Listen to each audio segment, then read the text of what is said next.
Welcome dear students. Exercise 1.3, question 7, Mira bought a toy for rupees 1500 and sold for rupees 1520. What was her profit percentage?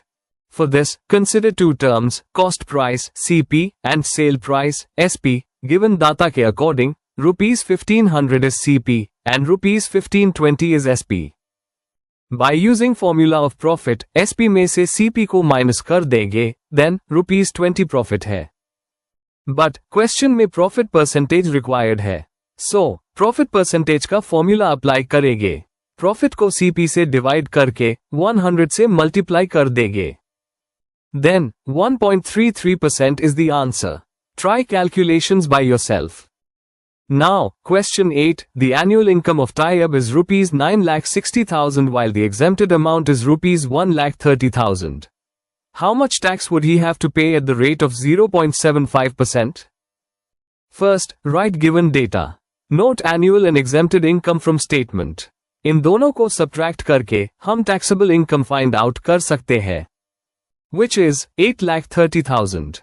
Statement में tax rate 0.075% है. इसको taxable income से multiply करके, we will find tax amount.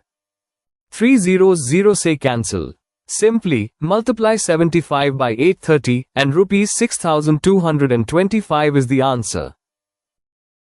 Now, question 9. Find the compound markup on rupees 3,75,000 for 1 year at the rate of 14% compounded annually. Principal amount 3,75,000 है. Time 1 year और rate 14% है. हमें compound markup find out करना है. For this, apply formula of compound markup. Multiply principal amount, rate and time, then divided by 100. 3,75,000, 1 और 14 को multiply करके 100 से divide कर देंगे, and we got rupees 52,500 answer. Thank you for watching students.